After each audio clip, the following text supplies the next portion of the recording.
వీక్షకులందరికీ నమస్కారం. అందరికీ కూడా నూతన ఆంగ్ల సంవత్సర శుభాకాంక్షలు. ఈ నూతన ఆంగ్ల సంవత్సరం అందరికీ కూడా ఆయుర్భాగ్యాలని ప్రసాదించి, అందరికీ కూడా అష్టైశ్వర్యాలని కూడా ప్రసాదించి, అనుకున్న పనులన్నీ కూడా పూర్తి అవ్వాలి అని చెప్పి మీ అందరికీ భగవంతుడి ఆశీస్సులు ఉండాలి అని చెప్పి మనస్ఫూర్తిగా కోరుకుంటూ, ఇక ఈ సంవత్సరం వృశ్చిక రాశి వారికి ఏ విధమైనటువంటి శుభాశుభ ఫలితాలు కలగబోతూ ఉన్నాయో ఈ కార్యక్రమం ద్వారా క్లుప్తంగా తెలుసుకునేటువంటి ప్రయత్నం చేద్దాం. ముఖ్యంగా 2023 వృశ్చిక రాశి వారికి చాలా ఇబ్బంది పడ్డటువంటి సంవత్సరంగా చెప్పవచ్చును.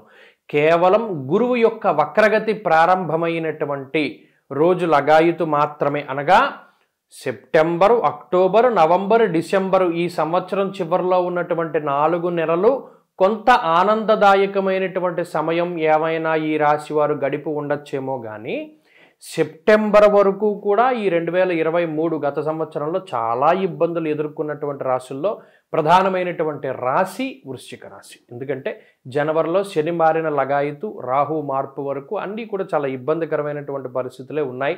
అయితే రాహు షష్ఠ స్థానంలో ఉన్నారు కాబట్టి నవంబర్ వరకును ఏమైనా సమస్యలు ఉన్నా వాటి నుండి బయటపడుతూ వచ్చారు. కానీ సాటిస్ఫాక్షన్ లేదు, ఆశించినటువంటి ఫలితాలు రాలా, ఆశాజనకంగా లేదు. ఇంకా ఏదో జరగాలి, ఇంకా ఏదో అద్భుతాలు జరగాలి, ఇంకా మన ఉన్నతమైనటువంటి స్థితి కలగాలి, ఇంకా కష్టపడుతున్నాం, ఈ స్థితిలోనే ఉన్నారు. మరి 2024లో ఏ రకమైనటువంటి ఫలితం ఉంటుంది అంటే, 2023తో పోల్చుకుంటే 100 రెట్లు మెరుగైనటువంటి పరిస్థితి వృశ్చిక రాశి వారికి ఉంటుంది, ఖచ్చితంగా ఉంటుంది. ఎందుకంటే సప్తమంలో గురుని యొక్క సంచారము అది మామూలు విషయం కాదు. సప్తమ స్థానంలో గురుడు సంచరించబోయేటువంటి సంవత్సరం 2024 వృశ్చిక రాశి వారికి. ఆ ఒక్క గురుబలం చాలు, అర్ధాష్టమ శని దోషమున్నా, రాహు అనుకూలంగా లేకపోయినా ఒక్క గురుబలం చాలు. మరి ఆ గురుబలం ఎప్పటి నుండి వస్తుంది అంటే మే నుండి వస్తుంది. అంటే ఆల్మోస్ట్ 5 నెలలు పూర్తయిపోతాయి ఈ 2024లో. ఈ 5 నెలలు పూర్తయిపోయిన దగ్గర నుండి ఇంకా ఆల్మోస్ట్ ఉగాది నుండి అనుకోండి, ఉగాది వరకు కొంత ఏమైనా ఇబ్బందికరమైనటువంటి పరిస్థితులు ఈ రాశి వారికి ఉండొచ్చు. కానీ ఉగాది దాటిన తర్వాత నుండి ఈ గురుబలం ఎప్పుడైతే వస్తుందో ఇక అప్పటి నుండి ఈ సంవత్సరంలో మహారాజయోగప్రదంగా ఉంటుంది వృశ్చిక రాశి వారికి. సప్తమంలో గురుడు రాజదర్శనం, ఆరోగ్యం, గాంభీర్యం, గాత్రపోషణం అన్నారు శాస్త్రమందు.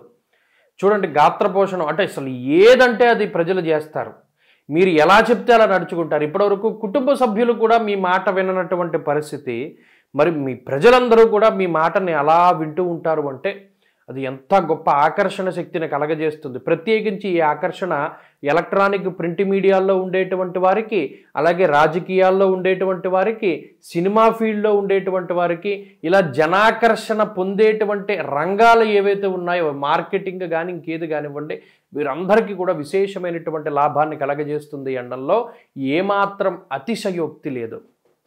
అలాగే సప్తమంలోకి గురుడు రావడం అనేటువంటిది ఒక శుభ పరిణామం. మరీ ముఖ్యంగా వివాహాది శుభ కార్యక్రమాలు ఎవరికైతే జరగాల్సి ఉన్నదో, అలాగే సంతానము కలగక చాలా కాలంగా ఇబ్బంది పడుతూ ఉన్నటువంటి వారు ఎవరైతే ఉన్నారో వారు శుభవార్తలు వింటారు.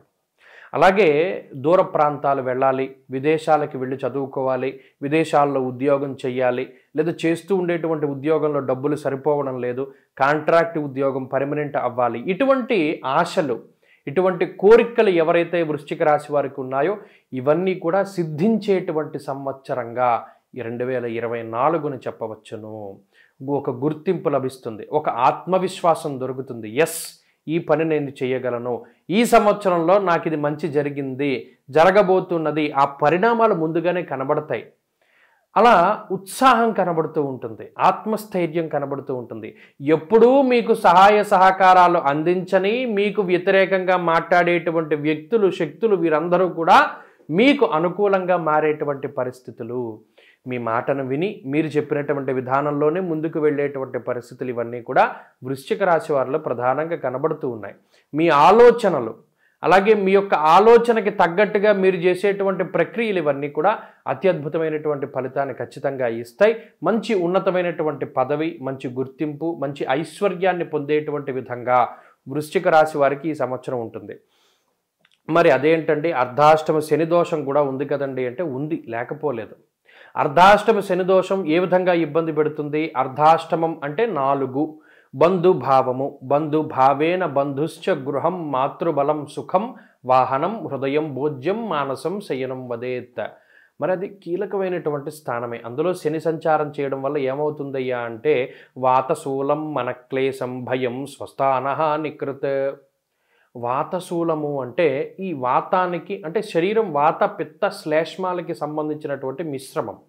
వాతాధిక్యము అన్నారు అంటే వాతానికి సంబంధించినటువంటి వ్యాధులతోటి బాధపడడానికి అవకాశం ఉంటుంది.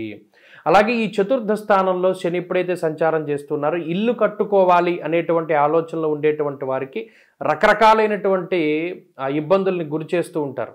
సొంత ఇంటిని కొనుక్కోనివ్వడు, కట్టుకోనివ్వడు, అలాగే ఉన్న ఇంట్లో ఉండనివ్వడు, ఇల్లు మారిపోతూ ఉంటారు, అద్దిళ్ళు మారుస్తూనే ఉంటారు, లేదా బంధువులతో తగాదాలు, వాహనాలు మార్పులు, వాహనాల వల్ల ప్రమాదాలు, ఇలా ఇబ్బంది పెడుతూనే ఉంటాడు. వాటి పట్ల కొద్దిగా జాగ్రత్తగా ఉండాలి. అలాగే ఇంట్లో ఎక్కువగా ఉండనివ్వడు.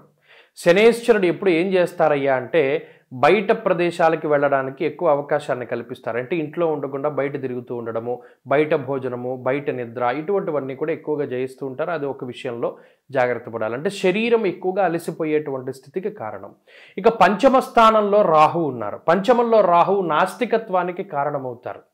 అందులోనూ శని యొక్క కర్తరీ దోషం ఎప్పుడైతే ఉన్నదో ఈ రాహు యొక్క ప్రభావం చాలా ఎక్కువగా ఉంటుంది. అంటే మొండి పోకడి, నేను చెప్పిందే వినాలి, నేను చెప్పిందే చేయాలి, నువ్వు నేను చెప్పకుండా ఎందుకు అలా ప్రవర్తిస్తున్నావు, ఈ పని నేనే చేశాను, నేను నేను నేను అనేటువంటి అహంభావం చాలా ఎక్కువగా ఉంటుంది. ఎవరైనా ఏదైనా ఒక పని చేస్తే నేనే అలా చేయమని చెప్పాను, లేదు ఇంట్లో వాళ్ళు ఏదైనా ముఖ్యమైన ఏదైనా ఒక పని చేయమంటే ఎస్ నువ్వు ఇలాగే చేయాలి, ఇలా నేను అనేటువంటి అహంభావం పెరుగుతుంది. అదొక్కటి తగ్గించుకుంటే ఈ సంవత్సరం చాలా మంచి ఫలితాన్ని పొందగలుగుతారు. మరీ ముఖ్యంగా మీకు వచ్చినటువంటి ఆలోచనల పరంపర ఏదైతే ఉన్నదో అది గురువుల యొక్క అనుగ్రహంతోగానే ముందుకు తీసుకువెళ్ళకూడదు. ఆ విషయాన్ని దృష్టిలో పెట్టుకోండి. పుత్రవైరం నృపాం పూజ్యం కాలాతిక్రమ భోజనం అన్నది శాస్త్రం. మరీ ముఖ్యంగా సంతానంతో విభేదాలు వస్తాయి. మీరు చెప్పినటువంటి మాటను వారు విభేదించడం, మీకు నచ్చనటువంటి పనులే సంతానం చేస్తూ ఉంటుంది. ఒరే బాబు అటు వెళ్ళకరా, వాడు అటే వెళ్తాడు, ఈ అమ్మాయి ఈ పని చెయ్యకు, వాడితో మాట్లాడకు, లేదా ఆ కోర్సులో జాయిన్ అవ్వకు, వాళ్ళు అదే చేస్తారు. సంతానంతో సమస్యలు, సంతానంతో వ్యతిరేకత వచ్చేటువంటి సంవత్సరం. ఈ విషయాలను కూడా వృశ్చిక రాశి వారు దృష్టిలో పెట్టుకోవాలి. మీ సంతానము మీరు చెప్పినట్టు వినకుండా ఉంటుంది కాబట్టి అది జరగకుండా చూసుకోవాలి. అది ఒకటి ప్రధానమైనటువంటిది. అలాగే కాలాతిక్రమ భోజనం, ఇందాక చెప్పుకున్నట్టు కాలాన్ని అతిక్రమించి భోజనం చేస్తారు కాబట్టి ఇవన్నీ కూడా వృశ్చిక రాశి వారికి ఈ సంవత్సరం ఒకానొక స్టేజ్లో కనబడుతూనే ఉంటాయి. మరి వీటిని దూరం చెయ్యాలి, గ్రహగతుల నుండి మనం బయటపడాలి, వ్యతిరేక ఫలితాల నుండి అంటే ఒకటే, మాస శివరాత్రులు వదిలిపెట్టకూడదు, అలాగే కాలభైరవాష్టములు వదిలిపెట్టకూడదు, అనఘాష్టమి వ్రతాలని వదిలిపెట్టకూడదు, అలాగే సంకష్టార చతుర్థి వ్రతాలని వదిలిపెట్టకూడదు. వీటిలో ఏదో ఒకటి పట్టుకోవాలి. కాలభైరాష్టమి చేస్తే అది చేయాలి, సంకష్టార చతుర్థి చేస్తే అది చేయాలి. ఏదో ఒకటి మనం చేయగలిగింది చేసుకుంటూ ఉండాలి. మాస శివరాత్రులు కానీ, శని త్రయోదశులు కానీ, సంకష్టార చతుర్థులు కానీ, లేకపోతే ఈ అనఘాష్టములు కానీ, కాలభైరవాష్టములు కానీ, 5 ఏదో ఒకదాన్ని ఖచ్చితంగా సంవత్సరం మొత్తం వ్రతంగా పాటిస్తూ ఉంటే ఈ గ్రహగతుల నుండి బయటపడతారు. ప్రతిరోజు చదువుకోవాల్సి వచ్చినప్పుడు రుద్రకవచం కానీ, లేదా ఆంజనేయ స్వామి వారి యొక్క దండకం స్తోత్రం చాలీసాలు కానీ, లేదా దక్షిణామూర్తి స్తోత్రాన్ని కానీ చదువుకుంటే ఈ సంవత్సరం మరిన్ని మంచి ఫలితాలు వృశ్చిక రాశి వారికి వస్తాయి. స్వస్తి.